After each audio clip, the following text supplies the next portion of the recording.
Hello, good morning. চলে এসেছি একটা নতুন ভিডিও নিয়ে। আজকের ভিডিওটা একটু অন্যরকম। হাতে এই বক্সটা দেখে আপনারা হয়তো ভালোই বুঝে গেছেন ভিডিওটা স্কিন কেয়ার নিয়ে। বক্সটি হচ্ছে নিউট্রিগ্লো কোম্পানির পাপাইয়া ফেসিয়াল কিট। এর ভিতরে 6টি কন্টেনার রয়েছে। 6টি স্টেপ ফলো করে ফেসিয়ালটা করতে হবে। পরপর স্টেপগুলোর নাম স্ক্রিনে আমি দিয়ে দেব। চলুন দেরি না করে এবার ভিডিওটা শুরু করাই যাক। সর্বপ্রথম আমরা একটি টিস্যু নেব। টিস্যুটি যদি ওয়েট হয় বড়ই ভালো, আর ড্রাই হলে জলে আমরা ভিজিয়ে নিয়ে সম্পূর্ণ মুখটাকে আস্তে আস্তে ভালোভাবে মুছে নেব। আমার ড্রাই টিস্যুটি জলে ওয়েট করে নিয়ে এখন আমি আমার মুখটি সম্পূর্ণভাবে পরিষ্কার করে নিলাম। শুরু করা যাক প্রথম স্টেপটি হলো ডিপ ক্লিনজিং। চলেন কন্টেনারটা খুলি। বাবা, এত সুন্দর গন্ধ। এই ডাব্বাটার গায়ে লেখা ছিল 2 থেকে 3 মিনিট ভালোভাবে ডিপ ক্লিন করতে হবে। অল্প অল্প করে ক্রিমটা পুরো মুখটাই লাগিয়ে নিই, তারপর সার্কুলার মোশনে ম্যাসাজটি শুরু করতে হবে।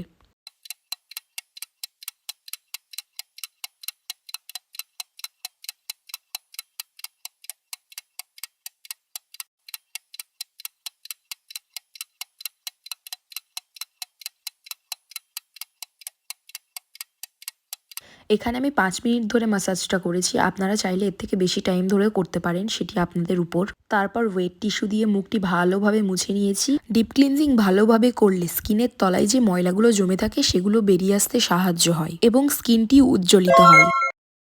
এবার সেকেন্ড স্টেপটি শুরু করা যাক তাহলে। 5 থেকে 8 মিনিট এটা মাসাজ করতে হবে ওয়েট স্কিনে। মানে আমি আবার একটুখানি স্কিনটা ভিজিয়ে নেব, তারপর এটা অ্যাপ্লাই করব। প্লেন জল দিয়ে মুখটা ধুয়ে নিতে। আগে আমি এটার মুখটা খুলে রাখি।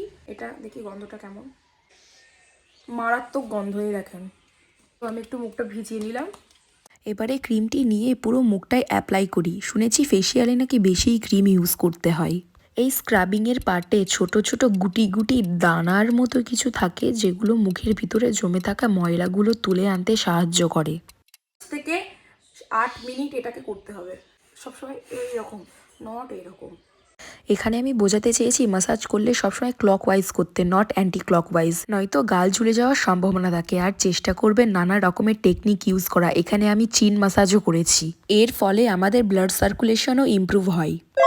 অনেক সময় ক্রিম এবং স্ক্রাব অ্যাপ্লাই করার পর মুখ আমাদের জ্বালা জ্বালা করতে পারে।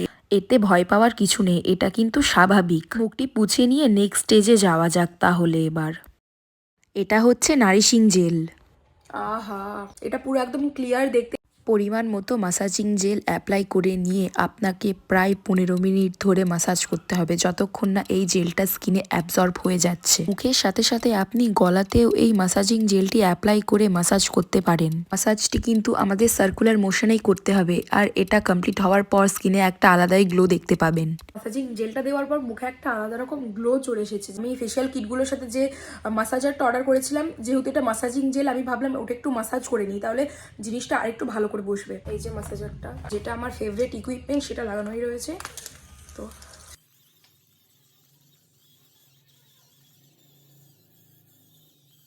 জিনিসটা খুব ভালো কাজ করে। এটা আমি আগে খুব ইউজ করতাম।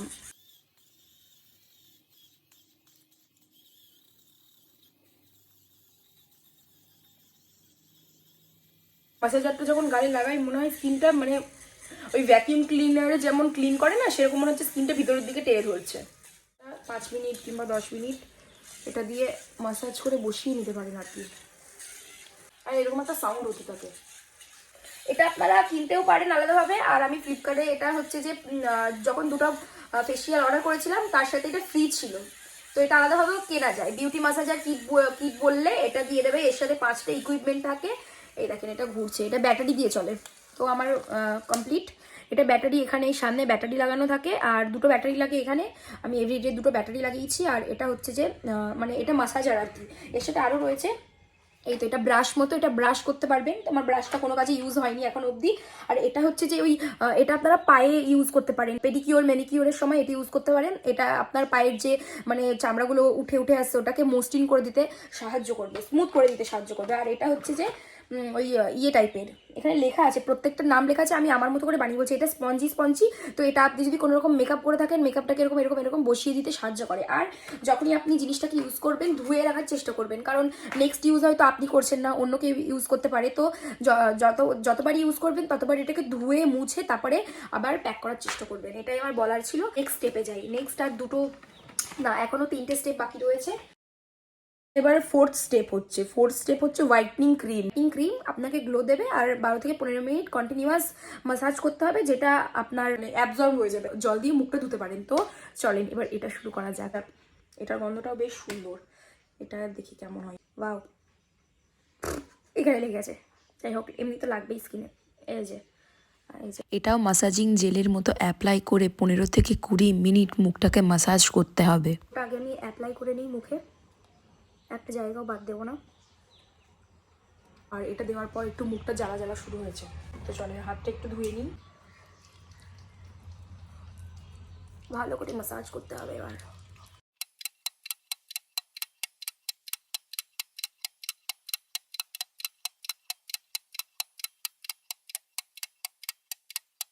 ভিডিও বন্ধর পর আমি 3-4 মিনিট আবার মুখটাকে ভালো করে ঘষেছি। আর তখন বেশি জল দিয়ে ফেলেছিলাম বলে জিনিসটা কিছুতেই বসছিল না। তো এখন একটু বসে গেছে, আর আমি ভেবেছি এখন একটু ধুয়ে ফেলবো। আমি এখানেই কমপ্লিট করলাম। এবার আমি 5-এ যাবো। যখন আপনারা বাড়িতে ফেসিয়াল করবেন তখন একটা টিস্যুর প্যাকেট নিয়ে বসবেন। আমিও একটা টিস্যুর প্যাকেট নিয়ে বসেছি। এখন ভালো করে মুখটাকে ক্লিন করে নিই, যেটা আমি লাগিয়েছিলাম।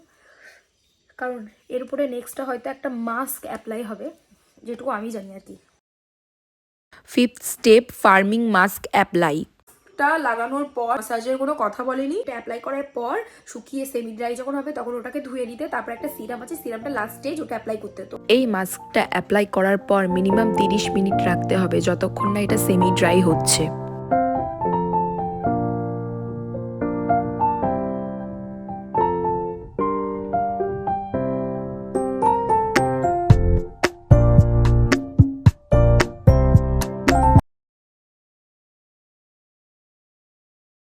তো অ্যাপ্লাই করা আছে, 20 মিনিট রাখতে হবে। আর এখন বাজে 3:40, 5 মিনিট হয়েছে আমি ভিডিওটা অফ করেছি, আবার অন করছি, কারণ আমি একটা অকাজ করে ফেলেছি। আমি ওই ক্রিমগুলো তার জায়গায় আবার ঠিকঠাক করে রাখতে গিয়ে মাসাজার বললাম যে ইউজ করার পর ধুতে হয়, তো সেটাই আমি ওই মাসাজারের মুখটা ধুতে হয়, এটা ধুতে নেই। তো আমি কি করেছি ভুল করে, মানে কোন ভাবনায় ছিলাম আর কি, ওটা পুরো শুদ্ধ আমি বেসিনের জলে চুবিয়ে দিয়েছি। আর এখানে ব্যাটারি ছিল, তারপরে আমার মাথায় আসলো যে এটা আমি কেন চুবালাম। তো তখন আমি এবার এরকম এরকম করে, এখন আর জলটা নেই, জলটা বেরিয়ে গেছে। তো তাড়াতাড়ি করে যেই মাথায় আসলো যে এটা নষ্ট হয়ে যাওয়ার চান্স আছে, তাড়াতাড়ি করে ব্যাটারি, এই যে ব্যাটারি দুটোকে আগে তাড়াতাড়ি মুছি। ব্যাটারি দুটোও ভিজে গেছে, আর এটার ভিতরে জল এখন আসেনি, বাট এখানে আসার এসে কদিন আগে লাগিয়েছি। তো এটা ভুল করে আপনারা ভিজাবেন না, আমি বলে দিলাম। ভুল করলাম বলে আপনারা এই ভুলটা করবেন না। চলে এসেছি 20 মিনিট পর। মুখটা দেখতেই পাচ্ছেন যে শুকিয়ে শুকিয়ে গেছে, প্রায় সেমি ড্রাই হয়ে গেছে বলতে গেলে। এখন আমি মুখটাকে ধুয়ে নিই, দেন সিরাম অ্যাপ্লাই করব। সিরাম অ্যাপ্লাই করার পর ফাইনাল লুকটা আপনাদের সাথে। সেটা ভালো করে বেসিনেই ধুলাম, টিস্যু পেপার দিয়ে, মানে ওয়েট টিস্যু পেপার দিয়ে তুললাম না, কারণ তুললে জিনিসটা থেকে যাচ্ছে। আমি পরিষ্কার করতে করতে টিস্যু অনেক নষ্ট হচ্ছে, তাই ভাবলাম মুখটাই ধুয়ে নিই। 5টা স্টেপ কমপ্লিট করার পর এবার আমি লাস্ট স্টেপ 6, এটা হচ্ছে যে রয়্যাল টাচ আপ সিরাম। এই দেখেন, এবার সিরামটা অ্যাপ্লাই করা যাবে। আর একটা ইনফরমেশন দেওয়ার ছিল, ফেসিয়ালের পর আজকের দিনটা কোনো রকম ফেস ওয়াশ ইউজ করা যাবে না। এটা 2 থেকে 3টে ড্রপ নিতে হবে, নর্মাল ঠান্ডা জলই মুখে দিতে পারবে। এটা অ্যাপ্লাই করার পর মুখটা একটুখানি শাইনি শাইনি দেখাবে। হাতে মেখে নিলাম, এই যে অয়েলি নয়, বাট অ্যাবজর্ব করে গেল। এটাই আমার ফাইনাল লুক। আজকের ভিডিওটা এইটুকু ছিল। আশা করি আমার ভিডিওটা আপনাদের খুব ভালো লেগেছে। আজকের ভিডিওটা এখানেই শেষ করছি। সবাই খুব ভালো থাকবেন, সুস্থ থাকবেন। দেখা হচ্ছে পরে আর একটা ভিডিওর সাথে। বাই।